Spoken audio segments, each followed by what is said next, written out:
are inside the paddock on a Monday afternoon. It's kind of hard to tell who we're talking to, but Marcus Johansson is with us now. Thank you so much for taking the time to do an interview today. Anytime, anything for you.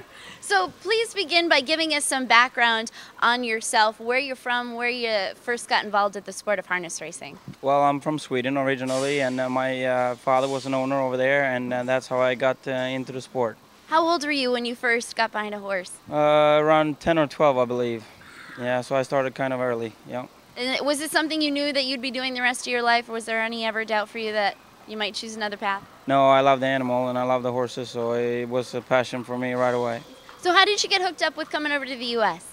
Actually, the place I was working at the time shipped over a few horses here to train them and breed them over here, and he had connections with Jimmy Tactor, so at that time Jimmy needed help to work, so he asked me to come over, so that's what I did. What were some of the differences between working in Sweden as opposed to here in the U.S. and the sport in and of itself? The sport of itself is kind of similar. The work is a lot different because you take care of 9 or 10 horses over there, and you work from 6 o'clock in the morning to 6 o'clock at night. So here you take care of 4 or 5 or 6 sometimes, but you're usually done around noon or so. Nice. So you're still working with Jimmy Tactor. You're actually related now. He's your father-in-law. I understand you met your wife while you were here in the U.S. Yes, that is correct. Yeah. That's incredible. It's amazing the path, where life will lead you there. Yeah, you ain't kidding. You never know. You never know what's going to happen. So Jimmy has a lot of young horses. So what do you enjoy about working with them? You had mentioned that you do a lot of the breaking. Yeah, I enjoy first. The favorite part is actually when they get off the truck from the sale there, and we get to see them the first time. We always pick which one we like or not, and you break him, and then you train him, and then when we get to baby racing, I think that's the most exciting part of the job actually. How do you know when you have a good one? When they win big races. That's really? you always you speculate during the winter. We always think we're sitting behind the best one all the time, so we joke around about it. But usually after 2 or 3 baby races and races they have in them, you can tell pretty much what they are. So the name on everyone's lips this year, See You at Peelers. You're behind this filly. Tell us about her.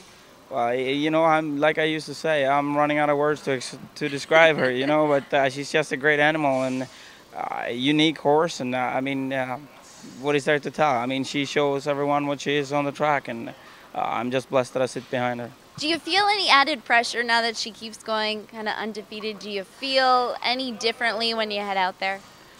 Not really. I mean, driving good horses, and that she's proven she is a pressure itself, and you can't think about that too much. It's of course I want to win every time, and I don't want to be the one that gets her beat, but anything can happen in a race, and it's amazing. Nowadays that she got 22 in a row, and so many things can happen in a race, even though you got a good and a great one. So what she have done is absolutely amazing. So you kind of start with a clean slate every time then, and just don't put too much pressure on yourself. Yeah, I usually think that this is the first time I sit behind her. Every time I go out there, just to calm myself down, and I think she's more worried about me than I'm about her. Do you have any preferences? I can imagine that you've driven at tracks all over the U.S. Tell us about some of the tracks you've actually been to while you're over here.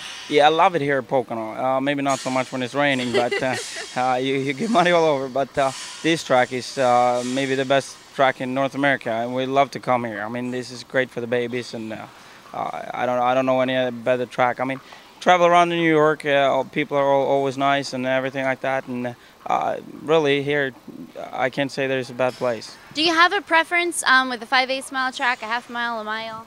Wherever See You at Peelers race is my preference today's date, but I like the racing all over. I like the mile racing. I like 5/8, and half mile racing can be exciting as well. So anywhere there's good horses and good racing, that's where I like to be at. That's a really good answer. I like that. What do you love about the sport? Is it the excitement? Is it the competition? Is it the training? What is it that keeps you going? I believe it's got to be the animal. If you don't like the horse and you don't like the animal, it's going to be hard to work here, because it's a 24/7 job, and exciting when they're racing. It's and like I said, you know, develop a horse from when they're young. They're getting off the trailer. You see them the first time until they go out and win big races. It's very exciting. Do you have any memorable wins yourself, or any really big races that really stand out in your mind? No, every race that I won won with that filly is every race that stands out with me. But nothing really, you know. I like the. Usually, I used to say the last one I win with is my favorite win. So, yeah. Very good. So it's hard to see now, Marcus, but your colors. Tell us how you came up with them. Are they family colors, or did you develop them on your own? They actually are family colors. My father's barn colors when I was in Sweden was red, blue, and white. So I came over here and I had the design I had over in Sweden, but my mother-in-law redesigned them a little bit for me. So it's all kind of family now. It's both my family and their family. So yeah, that's the way it is. Now, do you guys ever get to go back home and visit? We go home and visit usually once every other year or so, and we bring the kids and they enjoy it. Now, do you guys have anybody following in your footsteps? Any future drivers, trainers? Yeah, my son, he puts his helmet and goggles and whip under his arm every morning at 6 o'clock. So as of now, he looks like he's the one that's going to follow us. So. Oh, very cool. I can't wait to kind of follow his career as he's coming up. We have a few years to wait, though. Yeah, we got a few years, but even him has sit behind Sia Pillars, and he liked her, he said. Oh, that was his opinion. He liked her. Yeah, he liked her. That's what he said. I asked if he liked her, and he said, yeah, I like this one. Oh, then you know you got a good one right there. So I'm going to throw some lightning round questions your way just to find out some more about you. I want to pick your brain while I have you here. So what would you say is your favorite food, your favorite meal? Lasagna. Lasagna. Yes. Well, have you ever been to Italy? Yes, I have. Oh, did you have the authentic thing? Yes, I did, and it wasn't as good as I hoped, but I had it twice, so the second time was better. What about a favorite drink for you? What are you having along with that lasagna? I probably drink water to the lasagna, but I drink too much coffee. That's well, I can imagine with being on the go. So, would you go with Starbucks coffee or like a Dunkin' Donuts? Dunkin' Donuts for sure. I'm a That's Dunkin' Donuts kind of guy. a little endorsement there, Yeah, exactly. We'll see if we can get them. What about sports? Do you follow any sports teams? Yeah, football, and I'm a huge Eagles fan. So yeah, that's a passion of mine. I love the Eagles. I can imagine you guys, when you have time, go to games. You have season tickets or anything like that? Yeah, I'm on the list there to get season tickets for the Eagles, and I can't wait until I get them. But as soon as I can get tickets, I try to get them, and I'm one of them crazy ones standing there screaming when I'm there. You don't like paint your face or anything like that? No, I don't go that far, but I'm kind of loud. There's nothing wrong with that, being a passionate fan. What about a dream vacation destination for you? Where would you like to go? I actually saw a show on TV a couple of weeks ago from New Zealand, and I would really like to go there to see how the country it looked absolutely amazing and really beautiful. So It does seem really beautiful. What about idols or mentors? Anybody in the business that you look up to? yeah, my father-in-law.